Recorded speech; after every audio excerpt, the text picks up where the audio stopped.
Hello बच्चों, मैं आशा sir आपका स्वागत करता हूं अपने इस दूसरे वीडियो में, जो कि सेमीकंडक्टर सीरीज़ में ही अगला वीडियो है। लास्ट लेक्चर में हम लोगों ने बात किया था कि सेमीकंडक्टर्स जो एटम से मटेरियल जब बनता है तो उसमें कैसे एनर्जी लेवल एनर्जी बैंड में कन्वर्ट होता है। आज हम लोग उसी में आगे बढ़ेंगे। हम लोग सेमीकंडक्टर्स को क्लासिफाई करेंगे। तो जैसा कि आप जानते हैं, सेमीकंडक्टर्स के मेनली दो क्लासिफिकेशन हैं।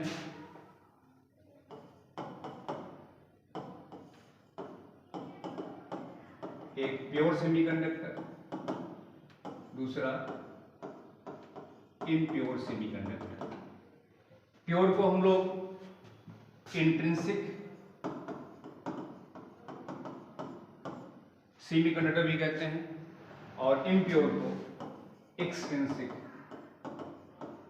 सेमीकंडक्टर भी कहा जाता है। इम्प्योर सेमीकंडक्टर आपका दो और टाइप में डिवाइड हो जाता है, n type and p type semiconductor. तो पहले हम लोग देखेंगे प्योर क्या होता है, फिर इम्प्योर पर आएंगे। इम्प्योर में हम लोग एन टाइप और पी टाइप पर आएंगे। तो ये क्लासिफिकेशन है सेमीकंडक्टर्स का।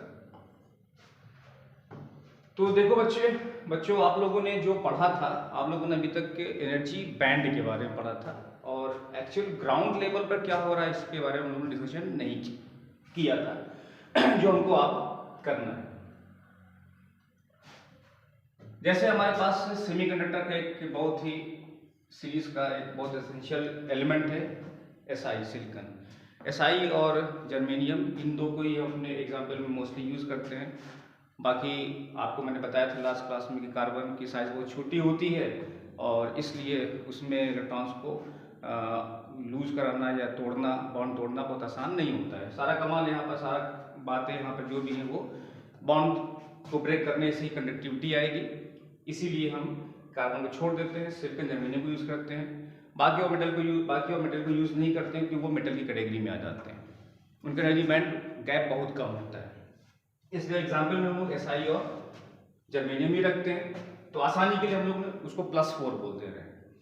तो देखिए मैंने आपको दिखा रखा है यहाँ पे, जितने भी आपको दिख रहे हैं एटम्स, वो +4 मीन्स एसआई या जर्मेनियम ही है। दिमाग में रखेंगे, बाकी आप एग्जाम्पल में किसी को भी स्पेसिफाई कर सकते हैं। जैसा आप जानते हैं कि एसआई का जो इलेक्ट्रॉनिक कॉन्फ़िगरेशन है 1s2, 2s2, 2p6, 3s2 और 3p2 है। ये जो p ऑर्बिटल है, ये p ऑर्बिटल इसका कंप्लीटली फिल्ड नहीं है, ये वैकेंट है, कुछ वैकेंट है, कुछ वैकेंसी है। इसी वजह से ये p ऑर्बिटल अपने नेबरिंग एटम के p ऑर्बिटल के साथ ओवरलैप करेगा और बॉन्ड फॉर्मेशन करेगा।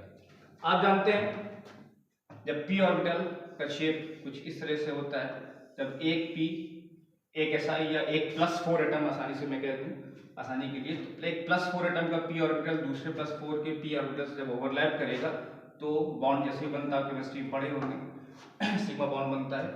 तो अब ये एक +4 का दूसरे +4 का p ऑर्बिटल जब ओवरलैप कर रहा है तो इस तरह से हाइब्रिड ऑर्बिटल बन रहा है। इसको हम कुछ आसान करने के लिए हम मान लीजिए, ये देखिए, ये हमारा ऐसे एक हाइब्रिड ऑर्बिटल बन गया। ये इसको मैंने यहाँ दिखा रखा है, इन दोनों के बीच का ये हाइब्रिड ऑर्बिटल है, ये ऑर्बिटल है, ये and so on. Hybrid orbital क्या होते हैं? ये एक ऐसी जगह पर होती है जहां पर इलेक्ट्रॉन के पाए जाने की प्रोबेबिलिटी या चांस मैक्सिमम अबाउट 100% होता है। 100% तो कुछ नहीं होता है, कुछ मार्जिन लेके चलते ही है, लेकिन मैक्सिमम होता है कह सकते हैं। तो ये +4 के हाइब्रिड ऑर्बिटल बन चुके हैं। यहाँ पर इलेक्ट्रॉन्स के पाए जाने की जो प्रोबेबिलिटी है वो मैक्सिमम है, वैसे यहाँ पर है, वैसे यहाँ पर है, वैसे यहाँ पर। बाकी स्पेस की बात हम नहीं कर रहे हैं। अब आप ये समझ सकते हैं कि +4 के p ऑर्बिटल्स ने ओवरलैप किया तो एक एक इलेक्ट्रॉन इनका शेयर हुआ, एक बॉन्ड फॉर्मेशन हो गया। तो एक इलेक्ट्रॉन इसका मैंने यहाँ दिखा दिया, इलेक्ट्रॉन इसका मैंने यहाँ दिखा दिया। ये हमारे शेयर इलेक्ट्रॉन्स हैं जो कि इतनी जगह पर पाए जाएंगे, इसी में घूम फिर रहे हैं। ऐसे यहाँ पर, ऐसे बाकी सब में, बाकी सब आप समझ सकते हैं। तो एक तरीके से ये दोनों +4 क्या कर रहे हैं, इस इलेक्ट्रॉन को आपस में खेल रहे हैं, दोनों एक जैसे बैडमिंटन खेल रहे हैं। और इस शटलकॉक की तरीके से इलेक्ट्रॉन आपका एक बार यहाँ से यहाँ गया, एक यहाँ आया, एक ऐसे आया, एक ऐसा है, इस पाथ को, इसी पूरे पाथ को फॉलो कर रहा है, ये जा रहा है, ये आ रहा है, ये जा रहा है, ये आ रहा है, ये आ रहा है, ये आ रहा है, ऐसे बनता जा रहा है। एक मैदान बन गया, एक फील्ड बन गई, एक मैदान बन गया, जहां पे इन दोनों शेयर इलेक्ट्रॉन्स के पाए जाने की चांस बहुत ही ज्यादा है, मैक्सिमम। अब क्या होगा, इस तरह से हमारा ये जो प्योर सेमीकंडक्टर है, ये एटम से मटेरियल बन चुका है। एक एटम कई एटम को मिलाकर एक मटेरियल बन चुका है, और इस तरह से एक्चुअल ग्राउंड लेवल पर ऐसा बॉन्ड फॉर्मेशन हो रहा है। अभी यहां कोई कंडक्टिविटी नहीं हो रही है, अभी हमारा एकदम स्विच ऑफ है, यहां कोई कंडक्शन नहीं हो रहा है। अब हम कंडक्शन करना चाहते हैं। ये हमारा एटम था, एटम कई एटम को मिलाकर मटेरियल बन चुका है, सब्सटेंस बन चुका है, कंडक्शन नहीं हो रहा है। तो कंडक्शन कराने के लिए सबसे पहला काम हम यहां पर इलेक्ट्रिक फील्ड अप्लाई कर दे रहे हैं। मान लीजिए कि ये है निगेटिव प्लेट,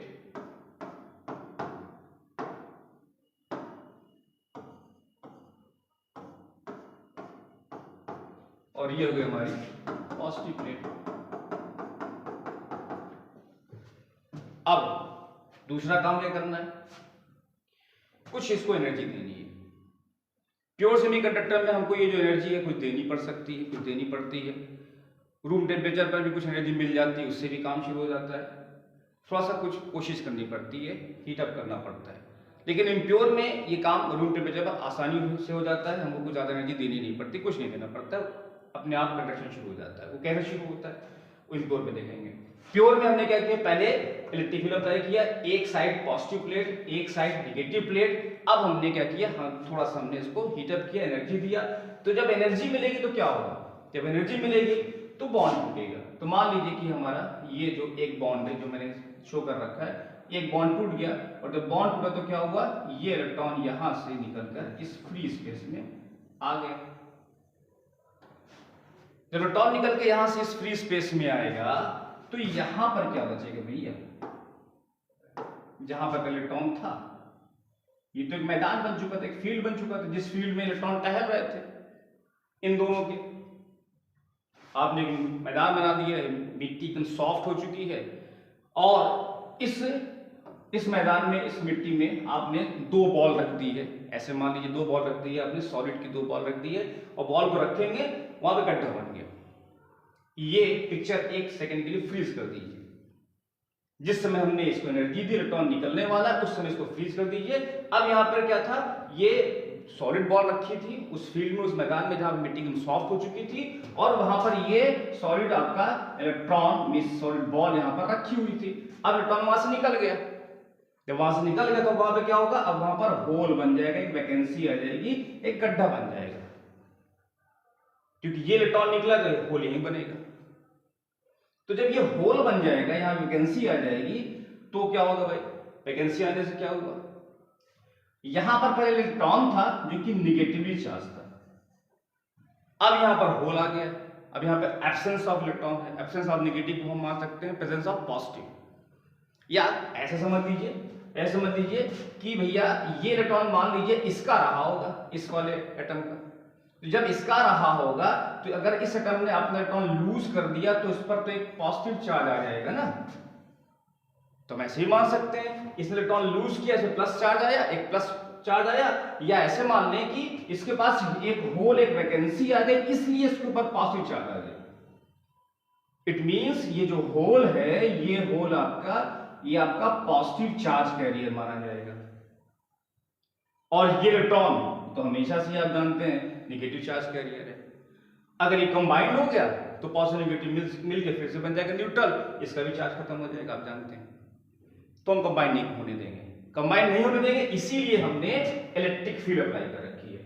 जैसे ही एनर्जी मिली, बॉन्ड टूटा, इलेक्ट्रॉन यहां आया, यहां पे होल बन गया, अब इलेक्ट्रिक फील्ड काम है। इलेक्ट्रिक फील्ड इन दोनों को रिकंबाइन नहीं होने देगी, इस इलेक्ट्रॉन को अपनी तरफ अट्रैक्ट करेगी, इलेक्ट्रॉन जाना शुरू कर देगा। अब कंडक्शन ऑफ इलेक्ट्रॉन शुरू हो गया। जब इलेक्ट्रॉन कंडक्शन शुरू हो गया तो यानी कि अब यहाँ पर इलेक्ट्रॉनिक करंट आ गई, जो मैंने यहाँ पे दे रखा है IE, this is electronic current. तो कहें सर इसमें कौन सी कमाल की बात है, कंडक्टर में तो पहले से इलेक्ट्रॉन था, वहां पे हम आराम से कर लेते। लेकिन एक कमाल की बात है, क्या है, ये देखिए, ये जो हमारा पॉजिटिव चार्ज होल है, ये पॉजिटिव चार्ज होल क्या है, इसके पास थोड़ी सी एनर्जी ज्यादा आ चुकी है, क्योंकि जो आपने एनर्जी दी वो इन दोनों ने शेयर कर लिया। ये पॉजिटिव चार्ज भी कैरी करता है और ज्यादा एनर्जी भी कैरी करता है। अब इसकी वजह से ये अपने पड़ोस के, अपने नेबरिंग दूसरे बॉन्ड को क्या करेगा, अट्रैक्ट करना शुरू कर देगा। भाई एनर्जी आपने किसी स्पेसिफिक एटम को तो दिया नहीं है, पूरे मटेरियल को दिया, तो वो एनर्जी सबने कुछ तो कुछ पाई होगी, बाकी सारे बॉन्ड भी टूटने को तैयार होंगे, हलचल मच चुकी है, उथल पुथल मच चुकी है, हिलना डुलना शुरू कर चुके हैं। भाई एनर्जी के पास आ चुकी, निकलना चाहते हैं, और सामने एक पॉजिटिव भी आ गया जो कि ज्यादा एनर्जी वाला है, उसने अटैक करना शुरू कर दिया। तो अब क्या होगा, कोई भी नेबरिंग जो आपका शेयर बॉन्ड था उसमें से एक इलेक्ट्रॉन निकल के यहां से यहां अट्रैक्ट हो जाएगा। जब यहां से यहां अट्रैक्ट हो जाएगा तो उससे क्या होगा भैया, अट्रैक्ट होने से ये इलेक्ट्रॉन यहां से यहां पहुंच जाएगा, तो ये होल भर गया। और लेकिन जहां इलेक्ट्रॉन था अब वहां पर क्या हो गया, अब वहां पर तो वैकेंसी आ चुकी है, अब यह होल यहां बन गया। अब यही काम ये होल करेगा, किसी दूसरे को अट्रैक्ट करेगा, ये इलेक्ट्रॉन यहां से यहां पहुंचेगा। अब आप समझ सकते हैं कि अब ये वाला होल भर जाएगा और यहां पर वैकेंसी आ जाएगी, यहां पर होल बन जाएगा। यानी कि एक बॉन्ड तोड़ने से एक इलेक्ट्रॉन तो फ्री हुआ, एक फ्री होल भी आ गया। उस फ्री होल ने क्या करना शुरू किया, उस फ्री होल ने एक कमाल का काम करना शुरू कर दिया, वो जो बाउंडेड इलेक्ट्रॉन्स थे उनको खींचना शुरू कर दिया। वो यहां से भाग के यहां आ रहे, यहां से यहां आ रहे हैं, मतलब इन होल्स में बाउंडेड इलेक्ट्रॉन चलना शुरू कर रहे हैं, और फ्री इलेक्ट्रॉन तो पहले से चल ही रहे थे। अब एक और मोशन शुरू हो गया, किनका, बाउंडेड इलेक्ट्रॉन्स का, जो बंधे हुए, जो शेयर हो चुके हैं, वो चलना शुरू कर चुके हैं। या इसका उल्टा आप मान सकते हैं, देखिए इलेक्ट्रॉन यहां जा रहा है, मींस होल ये ऐसे आ रहा है, होल ऐसे जा रहा है, मींस होल करंट आ गई। होल करंट क्या चीज है, एक्चुअली वो बाउंडेड इलेक्ट्रॉन्स का ही मोशन है। बाउंडेड इलेक्ट्रॉन्स आपके यहां से यहां जा रहे हैं और फ्री इलेक्ट्रॉन आपका ये जा रहा है, मींस दो ही करंट हो गई, एक इलेक्ट्रॉनिक करंट और दूसरी उस उन इलेक्ट्रॉन से करंट जो कि शेयर थे, बाउंडेड थे। इनडायरेक्टली बोला जाए तो अब वो होल करंट है, क्योंकि अब आपका होल यहां से यहां जा रहा है। इलेक्ट्रॉनिक करंट के अगेंस्ट आप जानते हो कन्वेंशनल करंट होती भी है, इसमें भी कोई दिक्कत नहीं है। कन्वेंशनल करंट इलेक्ट्रॉन के अगेंस्ट जा रही है और होल करंट भी देखिए वो ये जा रही है, तो दोनों करंट क्या है, दोनों करंट एक डायरेक्शन में चल रही है। मतलब यहाँ पे दो करंट हो गई, electronic current as well as hole current. इसलिए अब जो नेट करंट है वो इन दोनों करंट का सम होगा। तो अब कंडक्टिविटी तो बढ़ गई, सेमीकंडक्टर में तो कंडक्शन दोहरा हो रहा है, फ्री इलेक्ट्रॉन्स का as well as bounded electrons का, जो कि बहुत ही अनोखी बात, एक नई चीज है, एक बहुत अच्छी चीज है। हम इसको यूज कर सकते हैं, क्योंकि कंडक्टर्स में तो यही प्रॉब्लम थी, वहां पर तो हीट अप हुआ, जितना गर्म हुआ क्या हो गया, गर्म होते होते उसका रेजिस्टेंस बढ़ना शुरू हो गया, उसकी परफॉर्मेंस कम हो गई। यहाँ पर क्या होगा, यहाँ पर जितना यूज होगा उतना बॉन्ड टूटेगा, उतना ही होल करंट बनेगी, परफॉर्मेंस और बढ़नी शुरू हो जाएगी। ये हमारा प्योर सेमीकंडक्टर है। ग्राउंड लेवल पर ये हो रहा है, और ग्राफ लेवल पर क्या हो रहा है, ग्राफ लेवल पर ये हो रहा है। आपने पढ़ा था लास्ट क्लास में, ये वैलेंस बैंड है, कंडक्शन बैंड है, इनके बीच का ये एनर्जी गैप है। जो एनर्जी देकर हमने बॉन्ड तोड़ा वो ग्राफिकली हम ऐसे बोल सकते हैं, ग्राफिकली देखिए भैया, यहां से इलेक्ट्रॉन क्या हुआ, क्योंकि एनर्जी पाके वो फ्री हो गया, तो हम ये कह सकते हैं कि अब वो हमारा इलेक्ट्रॉन जो वैलेंस बैंड में था वो वहां से निकल के चला गया कंडक्शन बैंड में। क्यों भैया, हमने ये देखा कि सिलिकॉन के केस में ये वैल्यू, ये जो एनर्जी चाहिए होती बॉन्ड तोड़ने के लिए, वो 1.1 इलेक्ट्रॉन वोल्ट चाहिए होती in the case of SI, और जर्मेनियम केस में ये एनर्जी 0.72 चाहिए होती है। यानी कि ये इतनी एनर्जी पाके SI और जर्मेनियम बॉन्ड तोड़ दे रहे हैं और कंडक्शन शुरू हो जा रहा है। इसको हम ऐसे कह सकते हैं कि हमारा जो बॉन्ड टूटा है ग्राफिकली, वो इलेक्ट्रॉन आपका वैलेंस बैंड से जंप करके चला गया है कंडक्शन बैंड में, वैलेंस बैंड से जंप करके चला गया है कंडक्शन बैंड में। और अब वैलेंस बैंड में उसके पीछे क्या रहेगा, उसके पीछे वैकेंसी रहेगी, होल रह गया। मींस अगर कंडक्शन बैंड में इलेक्ट्रॉन जाएगा या वैलेंस बैंड में होल आएगा और इलेक्ट्रिक फील्ड होगी तो कंडक्शन श्योर है। Means presence of electron in conduction band और presence of holes in valence band confirms the conductivity on the application of electric field.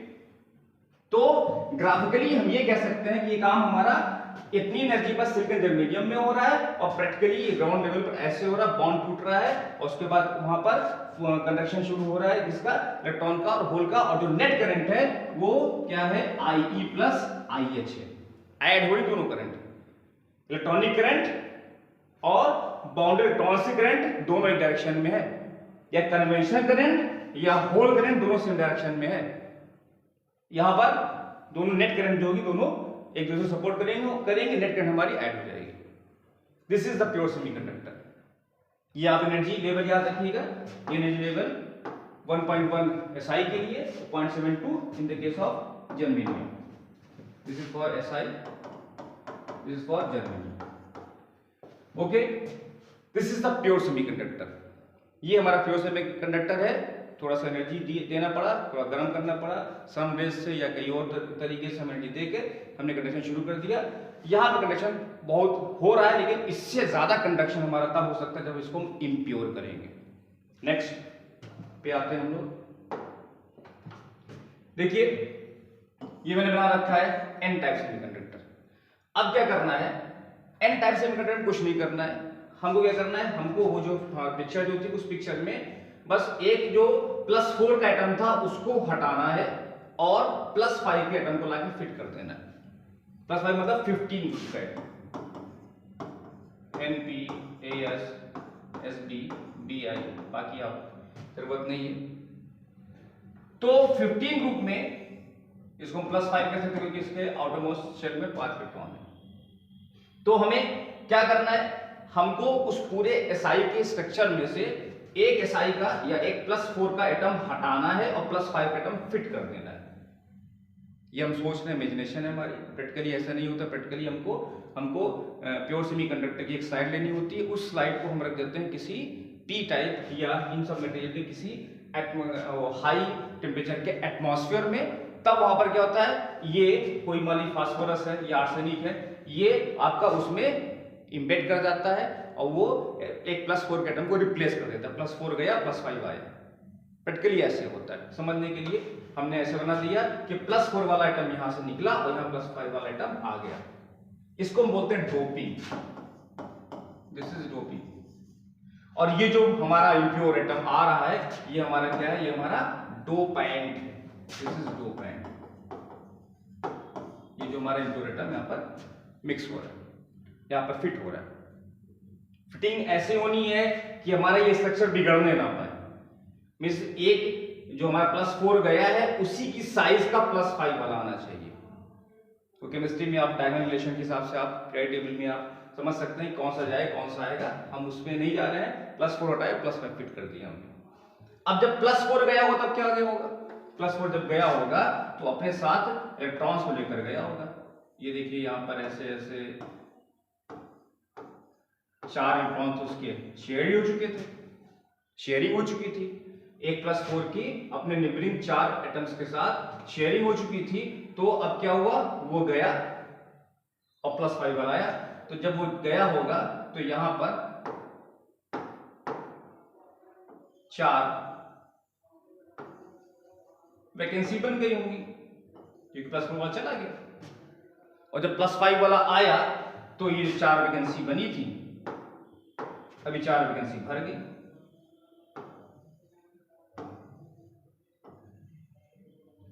Vacancy भर गई, जो बॉन्ड टूटे बॉन्ड बन गए। लेकिन एक नया काम हो गया।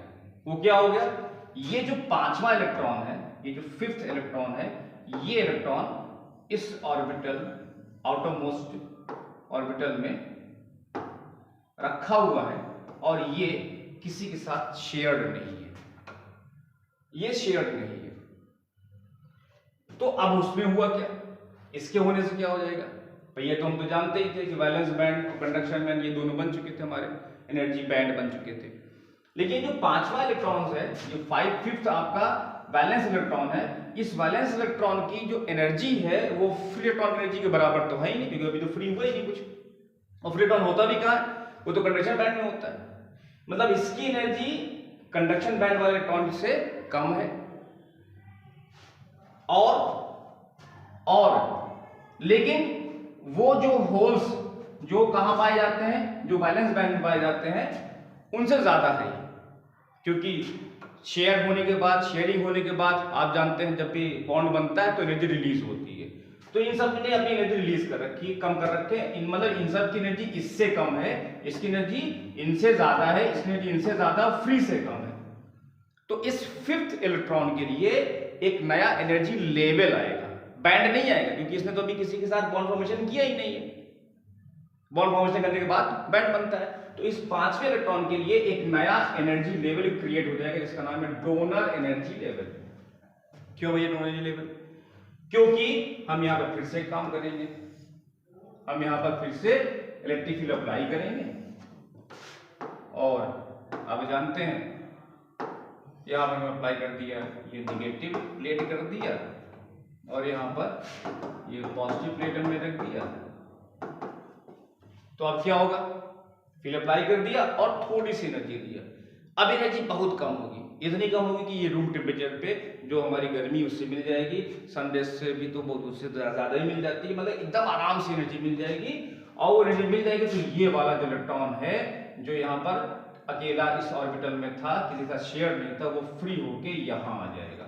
और जब यहाँ आ जाएगा तो आप देख सकते हैं यहाँ इलेक्ट्रॉन आ जाएगा और कोई होल नहीं बनेगा, कोई होल नहीं बनेगा। तो हमने ये पाया कि जब हमने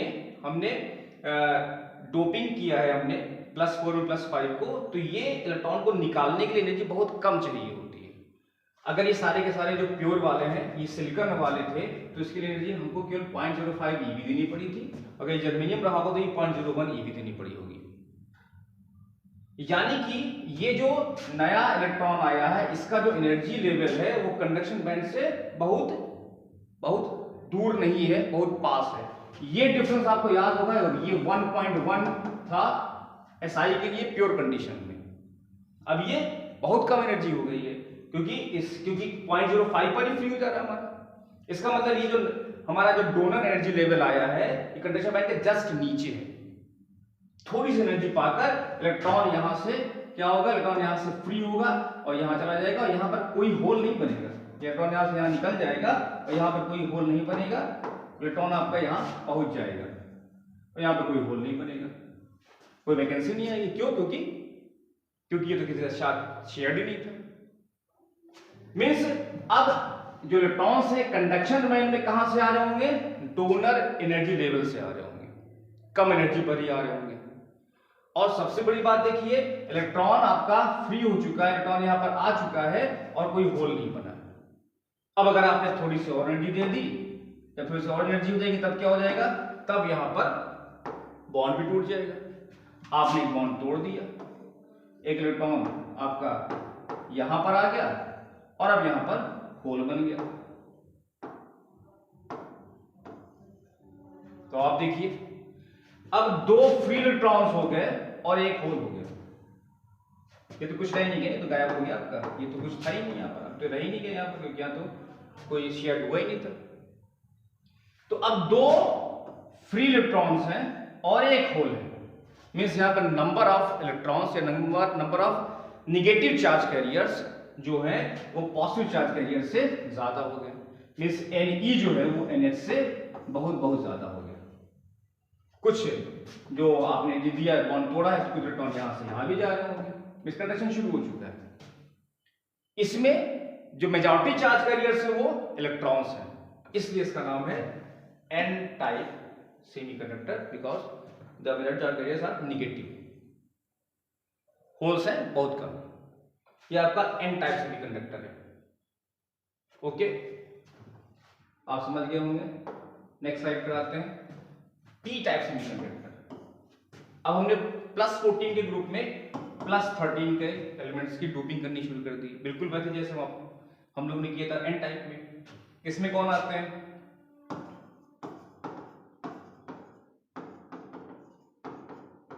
यहां तक जाने जरूरत नहीं है, इसी में काम चल जाएगा एल्यूमिनियम गैलियम में।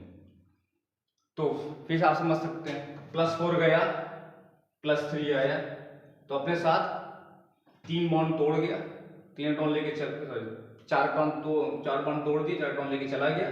और जब +3 आया तो केवल 3 इलेक्ट्रॉन लेकर आया, केवल 3 इलेक्ट्रॉन लेकर आया, और 3 इलेक्ट्रॉन्स ने इस वैकेंसी को भर दिया जो +4 की जाने से बनी थी। लेकिन एक वैकेंसी रह गई, क्योंकि इसके पास तो केवल वैलेंस इलेक्ट्रॉन 3 ही थे, और यहाँ पे 4 होल बन चुके हैं। 4 में से 3 तो फिल हो गए, क्योंकि +3 वाला एटम है। और ये वाला जो 4th वैकेंसी है, जो चौथा होल है, ये हमारा अनफिल्ड रहेगा। अब इसकी वजह से क्या होगा, ये जो हमारा होल है, इस होल की एनर्जी कितनी होगी? क्या ये होल हमारा वैलेंस बैंड में होगा? बिल्कुल नहीं होगा, क्योंकि वैलेंस बैंड में कौन होते हैं? वैलेंस बैंड में हमारे पास वो होल्स होते हैं जो कि हमारे कम एनर्जी वाले होते हैं, क्योंकि हमने इसको एनर्जी दिया होगा +4 वाला, तभी तो गया होगा। तो इन सभी होल्स के पास एनर्जी आ चुकी थी, उसमें इलेक्ट्रॉन फिट हो चुके हैं, लेकिन यहां पर जो एनर्जी है वो किसी इलेक्ट्रॉन से कंबाइंड ही नहीं हुई। ये हमारा हाई एनर्जी वाला होल बचा रह गया। इस 4th होल की वजह से एक नया एनर्जी लेवल क्रिएट होगा, क्योंकि इसकी एनर्जी वैलेंस बैंड में पाए जाने वाले होल से थोड़ी सी ज्यादा है। इसलिए ये जो लेवल आएगा, ये वैलेंस बैंड के थोड़ा सा ऊपर होगा, इसका नाम होगा एक्सेप्टर एनर्जी लेवल। क्यों भैया? क्योंकि अभी ये इलेक्ट्रॉन्स को एक्सेप्ट करेगा। कैसे करेगा? जब आप फिर से इलेक्ट्रिक फील्ड अप्लाई करेंगे, सॉरी यहां नेगेटिव होगा,